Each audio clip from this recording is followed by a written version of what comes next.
Hazırsanız ikinci videoya başlıyoruz. İkinci videonun konusu ne? Hocam konuştuk ya. Gitti bende ya. Her şey gitti.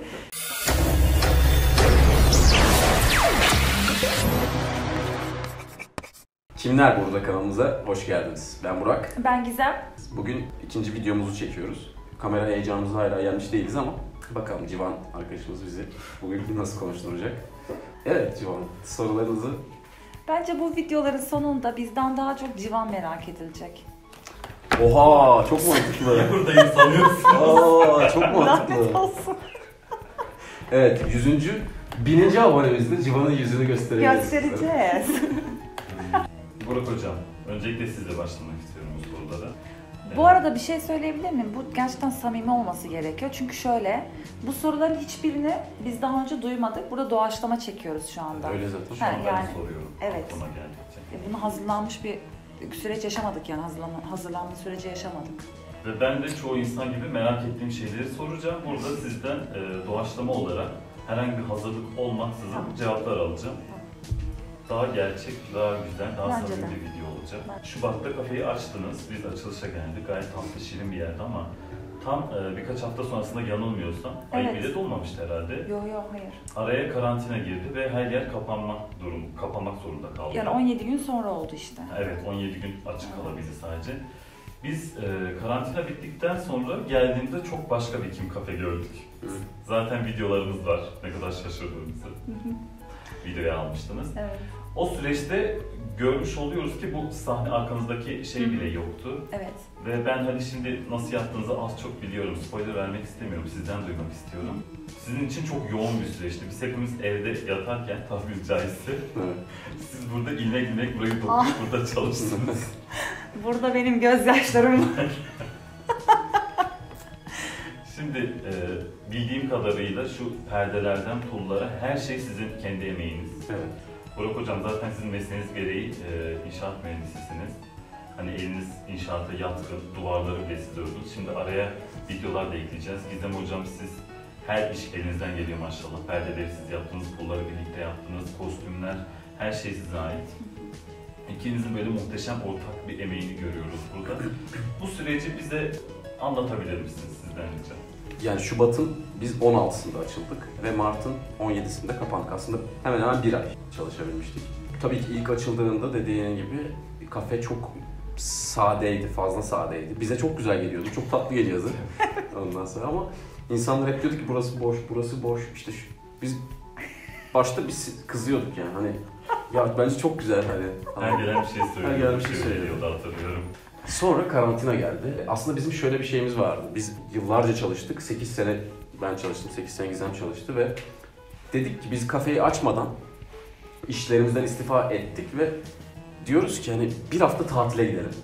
Hani 8 sene çalışmışız, en azından bir hafta tatile gidelim.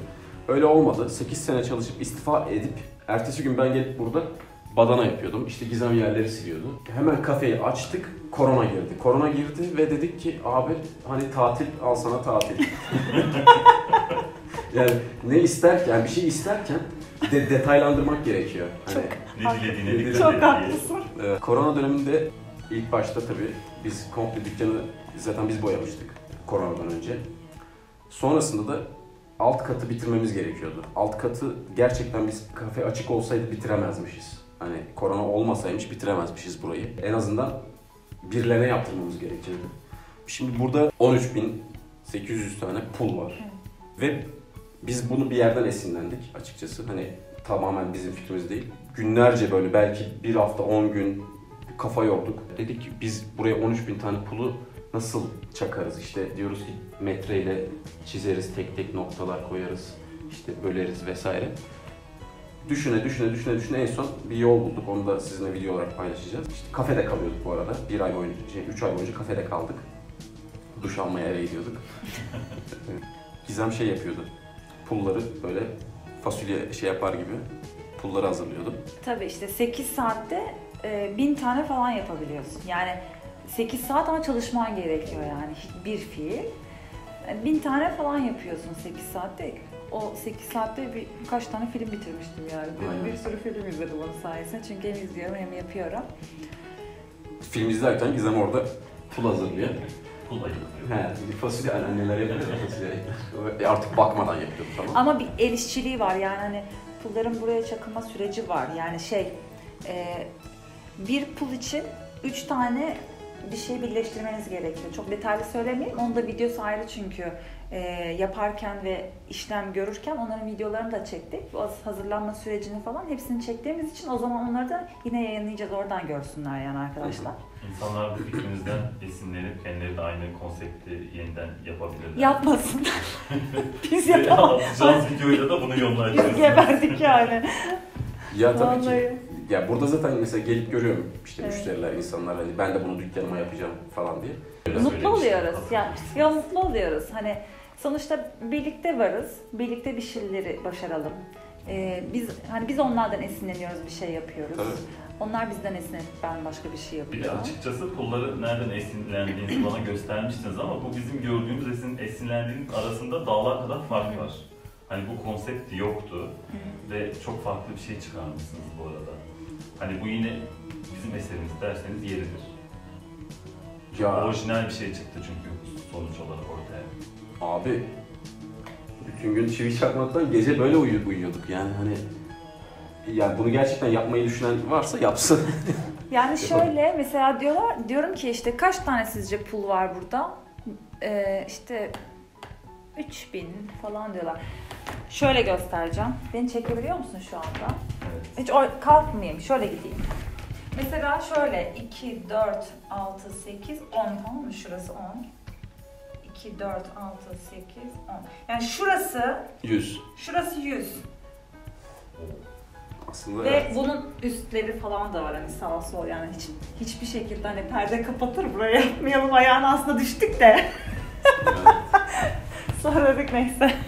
İlk işimiz buydu korona döneminde. Ve biz üst katımız kafe bizim. Üst kat yani arkadaşlar gelince alt kata almıyorduk. Sürpriz yapmak istiyorduk Evet. çünkü. Hani hazır olsun. Biz de çok merak ediyorduk. Evet öyle alın. Hani yukarıda burayı kapatan bir kapı var. Orayı kesinlikle açmadık değil mi? Aynen. Hiç göstermemiştik kimseye.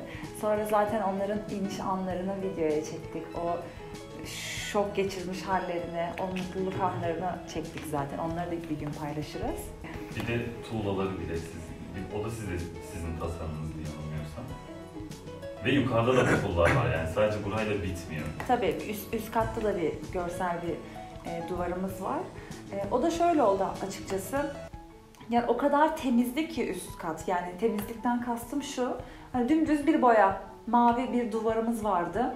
Bize o kadar güzel geliyordu ki ne Evet. kadar güzel mavi duvarsa her gelen şey diyordu. Hocam şuralara birazcık böyle resim falan mı? Yok ya böyle bence çok iyi. Dümdüz. Sonra bir arkadaşımız var işte. En yaratıcı fikir şuydu. Oraya bir televizyon asmamızı söylediler ve Kral TV'yi açmamız. Muhteşem. Abi Nasıl daha öncesi düşünüyorsunuz? ya da işte maç yayını vermemizi tavsiye ettiler orada.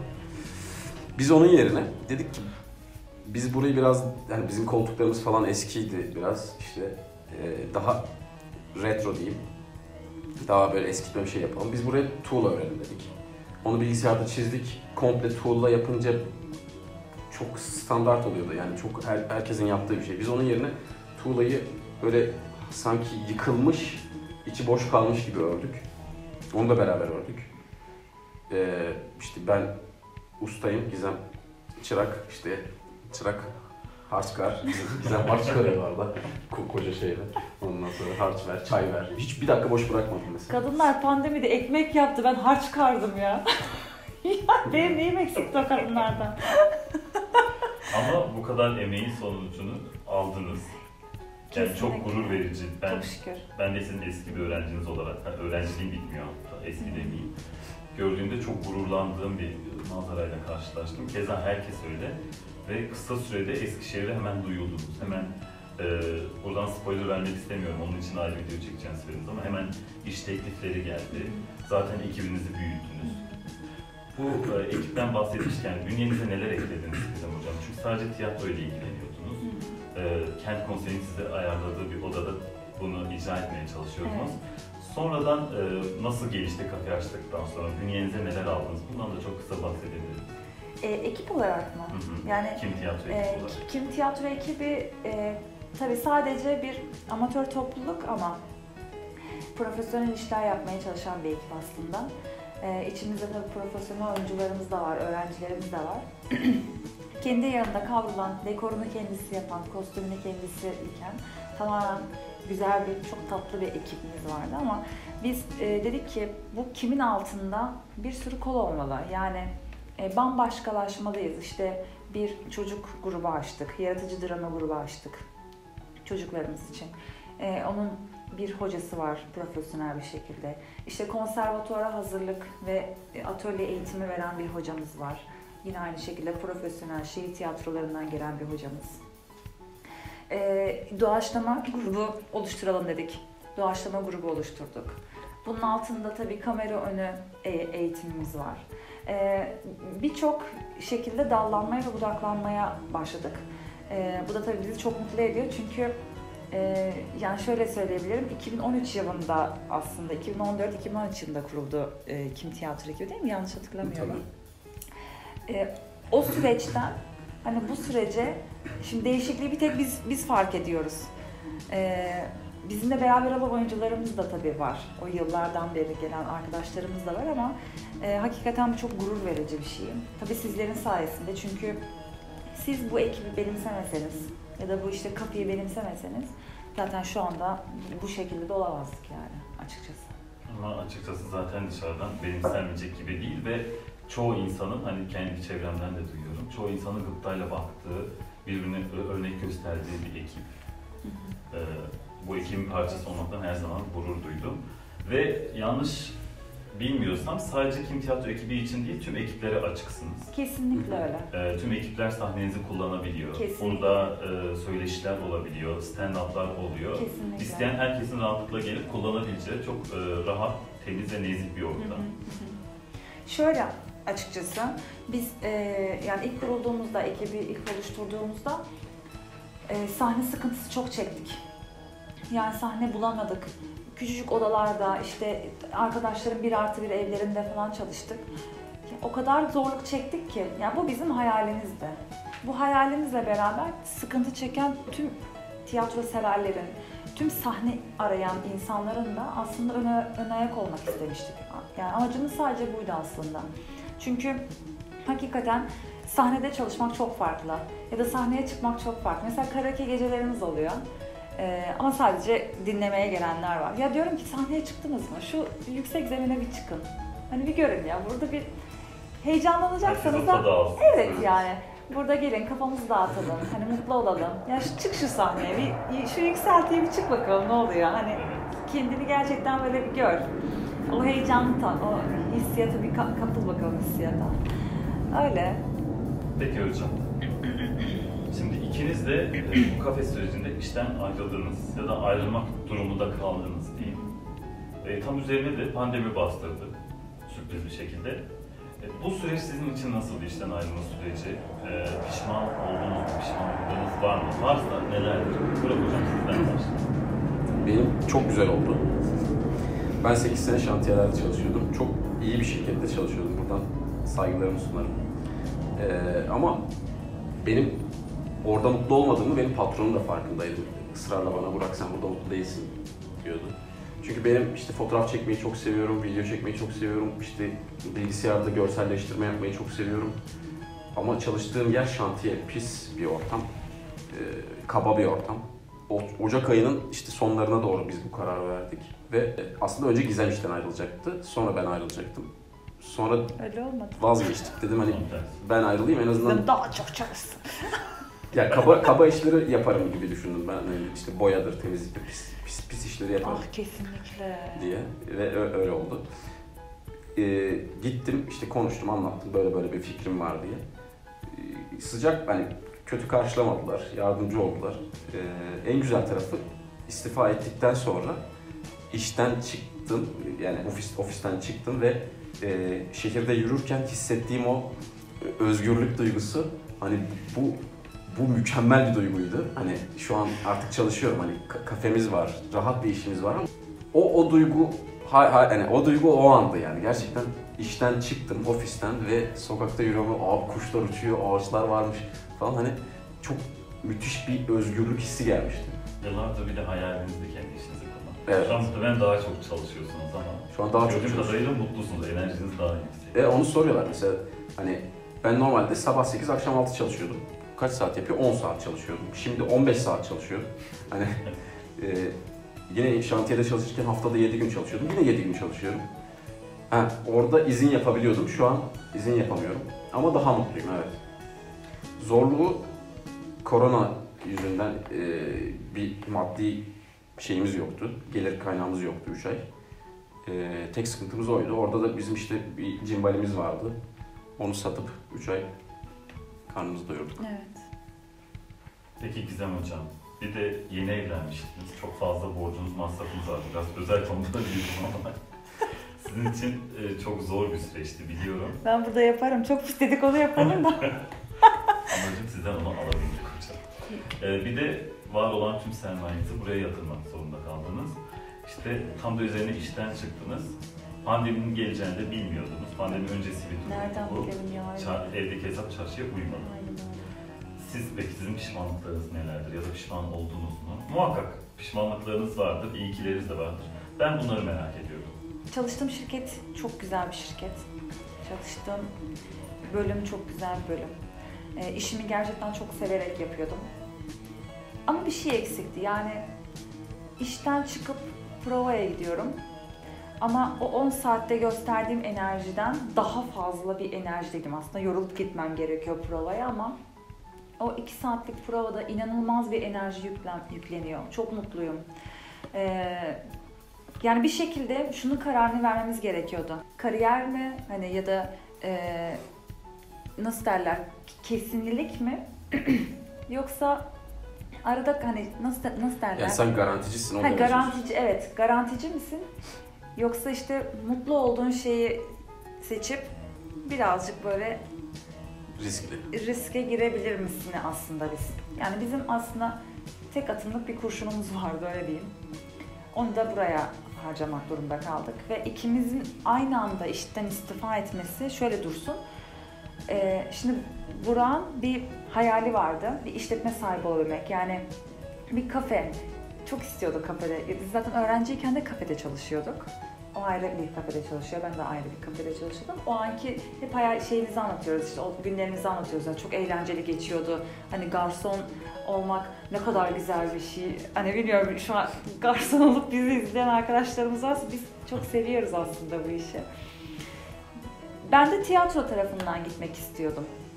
İkisini de birleştirdik bu kafede dolayısıyla. Kim kafi sahne.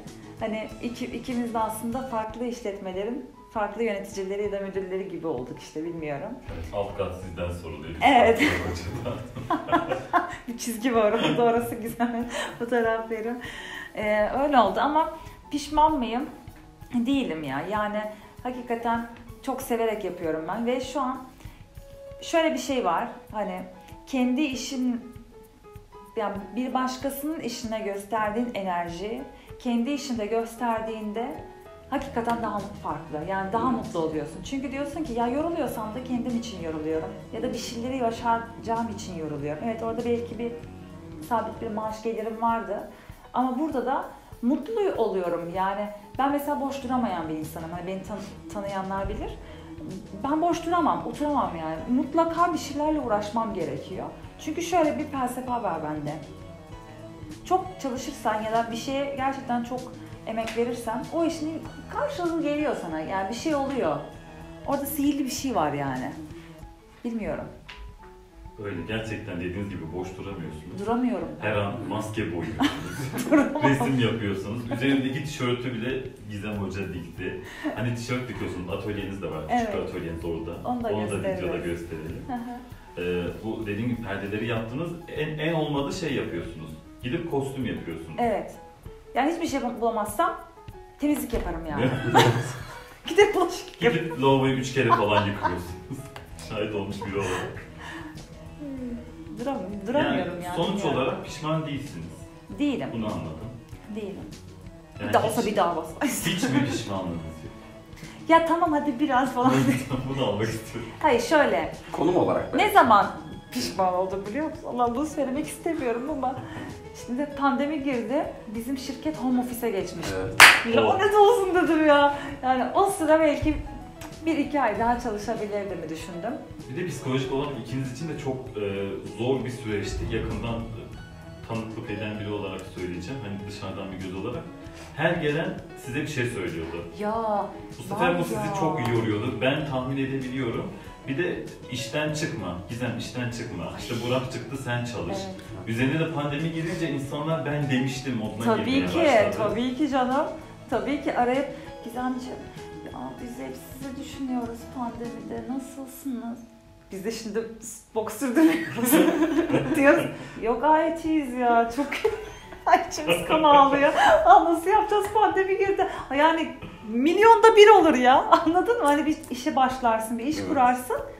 Hani bu 17 gün sonra da pandemi böyle bir girmez şey yani. olamaz yani. Ya kimin aklına gelir ki? Hani işten işte istifa etmesin. İşte sen Burak etti, sen etme dediğin gibi öyle çok diyen oldu. Bak çok zorlanırsınız falan. Tam zorlandık abi. Hakikaten zorlandık yani. Çünkü buraya harcayacağımız kenarda küçük bir paramız vardı. Onu da pandemide yedik. Yiyorsun çünkü, anladın mı? Yapacak Yani hiçbir ne şeyin yok. Çalışıyorsun, yiyorsun. Canın bir şeyler çekiyor, yiyorsun. Bu. Başka bir şey yok yani. Ama her şey kader nasip. Çünkü işten çıkmış olmasaydınız ve eve kapanmış olmasaydınız o süreçte belki bunların hiçbirini göremeyecektik. Burak Hoca'nın dediği gibi anca başka birine yaptırmak zorunda kalacaktınız. O da muhtemelen tam istediğiniz gibi olmayacaktı. Şu an her şey tam anlamıyla planladığınız ve hayal ettiğiniz gibi. Kesinlikle öyle. Ya bir de şunu da söylemek istiyorum. Hani şey diyoruz ya, hani pişman, hani öyle bir duruma girmedim. Çünkü şöyle bir durum var. Biz 8 yıl çalıştık bir fiil, yani hiç durmaksızın çalıştık. Biz akşamları da çalışıyorduk yani, hani provama gidiyordum. Burak da geliyordu provamıza. 12'den birden önce eve gidemiyorduk. Gidemiyorduk zaten. Yani o pandemi süreci aslında bize birazcık iyi geldi. Neden? Dinlendik.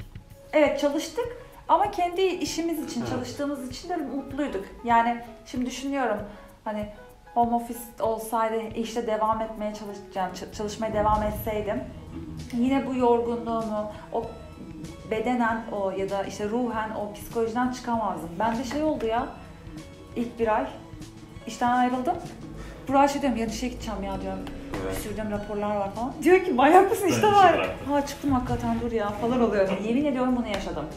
Çıkamadım yani. O süreçten 1-1,5 ay boyunca Bir de çıkamadım. çok uzun yıllardır çalışıyorsunuz. Evet. Ben sizin hiç boş durduğunuzu bilmiyorum açıkçası. Daha önce bir nevi sorduğum bir soru aslında ama bu hazırlık ve karantina sürecinde size net olarak hani öğrenmek için soruyorum. Maddi olarak yönlerini artık biliyorum ama manevi olarak en çok yıpratan neydi? Hani dediğiniz gibi bu insanların baskısı mıydı? Yoksa gelecek kaygısı mıydı? Tam iş yeri açtık, pandemi bastırdı mıydı? Bu neydi Burak Hocam? Ben çok gamsızım açıkçası. Hani çok da kafama bir şey takmam. Ben mutlu olmuştum açıkçası korona çıktığı zaman. Şey dediğinizi biliyorum. Bir ay daha sürse çok iyi olurdu. Evet. Yani bir ay daha sürseydi. Çünkü tam işleri bitirdik. Son gün Evet. mesela son çiviyi çaktık. Saat Gerçekten gece öyle 2'de. oldu. Ertesi gün kafe açıldı 1 Haziran'da. Hani şöyle bir ay daha olsaydı dinlenebilirdik. Belki. O koyduğumuz en son tuğlada mesela şey yok. Harç yok. Harç yok. Harç bitti. Tuğlayı koyduk. Hani Allah'a emanet duruyor orada. Şey falan çok zevkliydi mesela. Hani şimdi mutfağımız tam oturmamıştı Şubat ayında açtığımızda. İşte ocağımız yoktu. Hani ocakla bir şey satmıyorduk. Çünkü çay vardı, tost vardı sadece. Korona döneminde de biz mesela küçük bir piknik tüpümüz vardı. Hani piknik tüpünde işte yemek yapıyorduk. Sonra pilav yaptım mesela, yanına başka yemek tek tüpte. Hatta Gizem piknik tüpünde brownie yapmıştı. Yani bunlar bence güzel şeylerdi. Hani o tüpte biz 3 ay geçirdik. Halbuki kurulu bir evimiz var. Anladın mı? Yeni evlenmişiz, sıfır eşyalar yatıyor orada. Biz burada piknik koltuk tüpüyle ucunda. neden zorluk çekiyoruz ya? Evet, Neden? Çünkü yeni bir emek, büyük bir heyecan ve hayalinize ulaşmıştınız. Gitmek istemiyordunuz ben. Bir de- biliyorum. Hani kafecilik oynayamamıştık. Hani Evet doğru. şimdi mesela atıyorum yemek yiyoruz. Ben kola alıyorum dolaptan. Yemeğimi yiyorum, kolayı içmiyorum. Bunu iade edebilir miyim? diyorum. İşte, yani Gizem çay istiyor, çay götürüyorum, adisyon yazıyorum falan. Birbirinden para alıyor. Ay ya çok komikti ya o pandemi süreci hakikaten. Komik de demişken hocam, bana daha önce anlattınız. Ben biliyorum ama şu an izleyenler için soruyorum. Buradaki komik anılarınız nedir böyle en çok güldüğünüz? İşte benim dışarıda kahkaha ata da güldüğüm olayları rica etsem bir kuple alabilir miyim? Ya şimdi ne oldu biliyor musunuz? İlkini anlatacağım. Sonra böyle mesela her videoda böyle bir anımızı anlatalım. Çünkü hakikaten burada Bitmez. hani 3 ay geçirdik ama 3 ayında da bir olay mı yaşarsın ya burada? Bir gün böyle, gene piknik tüpünde bulgur pilavı yapmış, tamam mı? Bir de çorbayı yapıyorsun, koyuyorsun ya, bu sefer bulgura geçiyorsun. Yani ocak olsa abi hepsini aynı anda yapacaksın, anladın mı? Yok. Tek tek yapıyorsun ve saatler süren bir yemek orada. Tüp bitiyor falan, neyse. Bulgur pilavı yiyoruz. Yanına da böyle nacizane işte bir şey yapmış. Patates yemeği var değil mi? Böyle altınızda pijama. Çoraplar çekili, parmak arası terliğim var. Çorap donun arasından geçirilmiş falan. Bakmayın böyle süslü püslü olduğumuzu falan diyormuş. Neyse, film izliyoruz. O sırada da işte yani film hoparlöre bağlı kafenin içerisinde. Şimdi dışarıda kimse yok, anladın mı? Pandemideyiz. Herkes evlere kapanmış. Kafeden bangır bangır silah sesleri falan filan böyle bir şeyler oluyor. İnsan sesleri falan geliyor. Neyse, yemek yiyoruz. Bir kapı çaldı.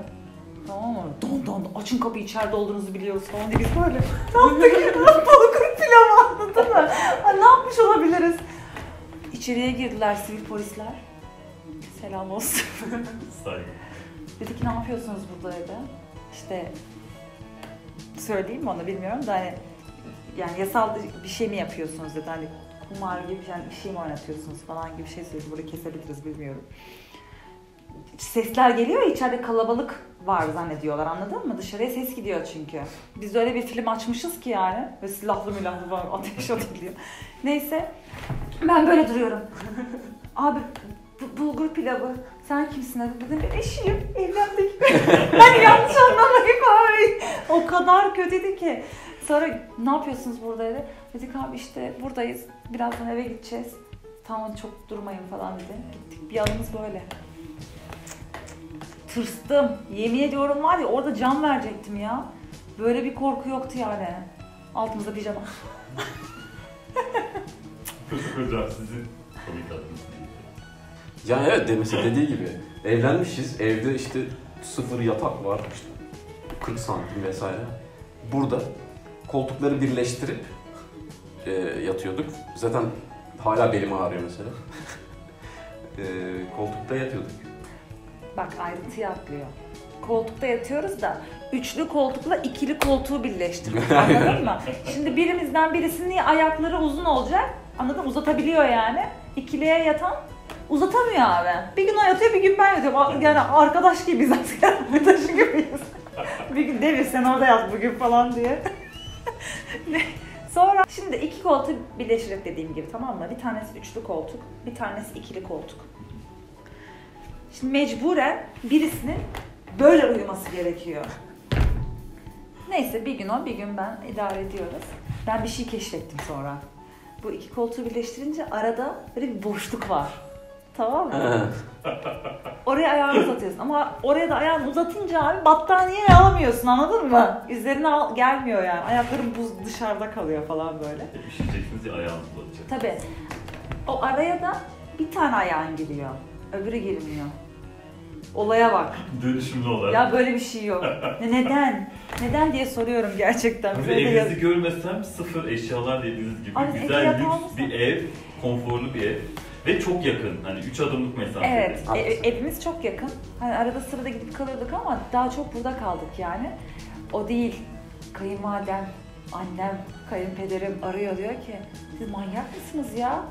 Kızım evinize gidip yatsana. Zaten şey diyoruz, evimizde yatıyoruz. Yalan. Yalan. 3 aydır ev yüzü gör. Öyle görmedik. Piknik tüpünde yemek yapıyoruz falan. Hani eve gidin, ne yapıyorsunuz falan diyenler çok oluyor. Biz sabah geliyoruz böyle işte akşam geri dönüyoruz falan diyorduk. Bir de kimse bilmiyordu, evet, dediğiniz gibi burada kaldığınızı. Biz de sonradan öğrendik. Ya bir de perdeleri çekiyoruz. Siyah perdeleri çekiyoruz. Yani dışarı çıkmak yasak ya. Burada kaldığımız hem gözükmesin. Saat diye bir şey yok. Hani sürekli karanlık. Hani sabah kalkıyoruz, bir bakıyoruz aslında saat akşam 10. Bir günü mesela hiç yaşamamıştık. 6 Nisan yok bizde. Evet. 5 Bir şey Nisan'da yatıp söyleyeceğim. 7 Nisan'da kalktık. Yemin ediyorum yok. 5 gecesinde yattık, 7'sinde kalktık. 6 yok. Yaşamadık 6 Kayıp Nisan'ı. değil. Hatta burada yatıyorduk bazen. Şimdi burası sessiz, Bodrum kat burası. Yerin altında. Sessiz ve zifiri karanlık. Benim komik anım Geldi. Haklı. burada yatıyoruz. Abi şimdi zifiri karanlık. Gerçekten hani ışık alabilecek hiçbir yer yok. Üst katta perdeler çekili. Burası zaten Bodrum. Ben şimdi Bodrumlardan çocukluğumdan beri çok korkuyorum. Hani Bodrum işte cin olur, bir şey olur falan. Onu anlatmanızı bekliyorum bir saattir. Aklıma yeni geldi. Abi biz salak gibi merdivene sensörlü lamba koymuşuz hani. Biri geçerken yanıp duruyor. Sadece o ışık bazen yanıp sönüyor. Onun dışında zifiri karanlık. Yani sensörlü lambalar da yapılma şeyleri olarak büyük ihtimalle hepsi arızalı üretiliyorlar. Lamba kendi kendine yanıyor, sönüyor vesaire. Bir gün yatıyoruz işte burada. Gece de saat 3.30. Bütün de korku filmleri 3.30'da başlar ya böyle gece. Hani saate bakıyorum 3.30. Sensörlü lamba yanıyor, sönüyor orada. Merdiven. Saate bakmak nasıl aklınıza geliyor? Yani işte her an başlayabilir. Hadi. Ondan sonra ben şimdi içimden bildiğim 3-5 tane dua varsa mesela onları okuyorum. İşte Bismillah, Bismillah, Bismillah. Ben mesela bir şey söylüyorum içimden, çat ışık yanıyor. Siz besmele çektiğiniz gibi ışık yanıyor. Besmele çekiyor, ışık yanıyor. Besmele çekiyor, ışık. Aha diyorum, cinler kaçıyor. Bütün gece bekledim böyle ışığa bakarak böyle. Işık sönünce de zifiri karanlık. Işık yanınca sanıyorum ki hani ışık yanacak karşımda birini göreceğim. Hani 30 yaşında olsam da bu salak korku hep var mı? Benimki bu. Bir şey daha söyleyeceğim. Biz burada işte yani koltukta yatmadan önce şişme yatakta yatıyoruz. Tamam mı? Abi böyle bir şey yok. Bak böyle bir şey yok. Şişme yatak bir yerden hava kaçırıyor, tamam mı? Şimdi şişirip yatıyoruz. 3-5 sonrasında düşüyor böyle. Düşüyor. Dönüşümde bir de kalkıp gece onu şişirmeye çalışıyoruz pompasıyla. Ya böyle bir şey yok ya. Neden ya? Yine soruyorum. Bunu Neden?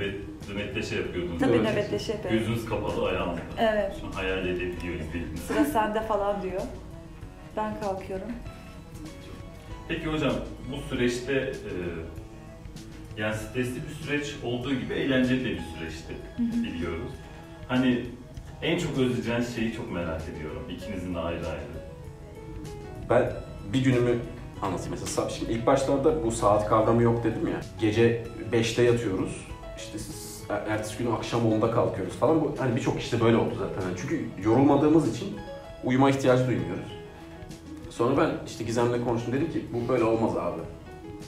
Biz bunu düzene sokacağız. Yani bir gün hiç uyumayalım. Bunu da illa Çok yani zekice. herkes yapmıştır. Birçok kişi yapmıştır eminim. Bir gün hiç uyumadım. Ertesi günde işte dedik 1'de yatalım, sabah 8'de kalkalım, sporumuzu yapalım. Ondan sonra işte kahvemizi içelim vesaire. Bunu yaptık böyle bir hafta 10 gün gerçekten. Evet. Çok da güzel oldu. Mesela ben o zamanı özlüyorum. Sabah kalkıyorduk abi. İşte geliyorduk burada sporumuzu yapıyorduk.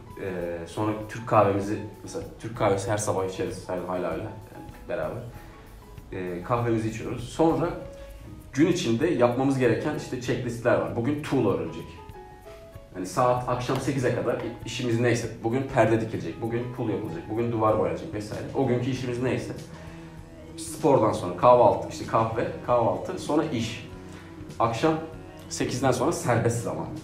Ben hemen bilgisayarın başına oyun oynamaya geçiyorum. İşte Gizem film izliyor, işte pul hazırlıyor. İşte yemek yiyoruz, işte dizi izliyoruz. Sonra waffle yapıyoruz, waffle yiyoruz falan. O bir günümüz bence çok... Ben mesela özlediğim şey bu olur benim. Hani bir günü komple, hani çalışmasıyla beraber. Akşam yediğimiz işte waffle'dır, işte izlediğimiz dizidir, filmdir. Yani komple bir günü yeniden öyle bir ay daha yaşamak istiyorum hani buradan. Korona muhafaza diyelim lütfen. Korona etkiliyor. Yani şunun dozunu. Hayır sırf oyun oynayamadı. İçinde kaldı, anladın mı? Yani aslında oynadı. Deli gibi oynadı. Evet. Ama Yeterince oynayamadı, yetmedi. Yetmedi. ya ben mesela şeyi özlüyorum. Film açıyorum. İşte maske boyuyorum. Ya çok tatlıydı ya. Maske boyuyorum, çayım yanımda. Ya Ben o kısmı özlüyorum evet. mesela. Biz yani adalardayız, Eskişehir adalarda. Hani perdeyi aralayıp böyle dışarıya baktığımızda hiç insan olmaması. Psikolojik veya gerçekten öyle bilmiyorum ama mesela ağaçların renginin bile farklı olduğunu görebilmek. İşte dışarıya çıkıyoruz mesela, çıkmanın serbest olduğu günlerde sokakta yürüyorsun, adalar gibi bir yerde böyle tek sen yürüyorsun. Bu çok güzel bir duygu. Gizem bilir, insan sevmiyor değilim de insanlığın hep böyle yok olması gerektiğini, hayvanların sadece yaşaması gerektiğini düşünüyorum. Biz burada sanki dünyaya biz fazlalığız, ben öyle düşünüyorum. Ve öyle görünce dünyaya da çok hoşuma gitmişti. Bir nevi dünyanın yenilenme sürecine girdiğini tanıklık ettiğiniz için bir mutluluk vardı, fark ettim, onu konuşmuştuk daha önce. Ama çok kısa sürdü maalesef. Bir de dışarıda şikayet ettiğimiz hayatı özlemeye başlamıştık. Sadece adalarda yürümenin de bir lüks olduğunu Tabii ki. fark etmiştik. Evet. O şükürsüzlüğümüzü bir kenara bırakmıştık. Evet. Son olarak videonun sonuna geldik. Bu güzel, keyifli sohbet için tüm izleyenler adına teşekkür etmek istiyorum. Daha merak ettiğiniz çok fazla şey var ve daha çekmek istediğiniz çok fazla içerikler var. Bunlar için zaten yeniden izleyen arkadaşlarla görüşeceğiz. Son olarak söylemek istediğiniz bir şey varsa alayım. Buraya kadar izlediyseniz ve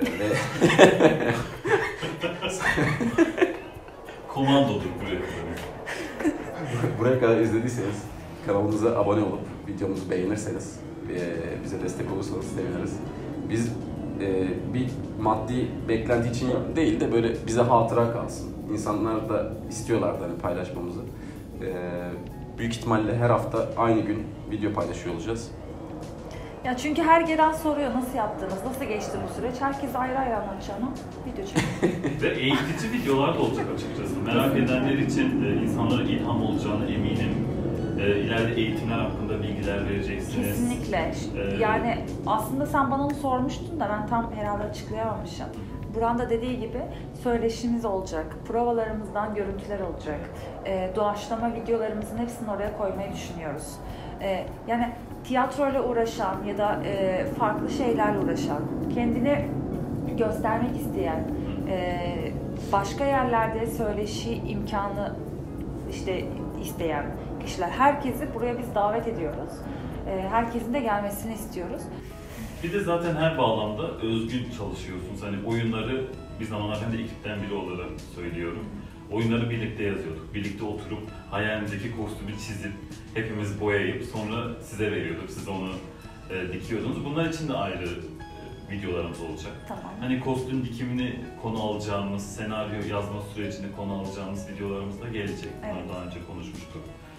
Zaten yorumlar kısmında merak ettiklerini yazan insanlar için de bu yorumları değerlendirip en merak edilenler hakkında yeni içerik hazırlayacağız. Evet. Öyle konuşmuştuk. Çok teşekkür ediyorum. Biz teşekkür Biz ederiz. teşekkür ederiz. Herkesi Sonraki videoda görüşmek üzere. kafemize bekleriz. Bizimle tanışmak, biz sizlerle tanışmak istiyoruz. Siz de bizimle tanışmak isterseniz biz de sizi kafemize bekliyoruz. Arkadaş olalım. Tanışalım. Kafemiz nerede bu arada? Bunu da kapatmadan söyleyelim. Tamam. Olarak. Kafemiz Eskişehir'de Adalar bölgesinde. Adaların bir arka sokağında Kim Kafi sahne olarak haritalarda çıkıyor. Yalaman Camii'nin hemen Yalaman Camii yanında. hemen yanı. Teşekkürler. Görüşmek üzere. Hoşça kalın.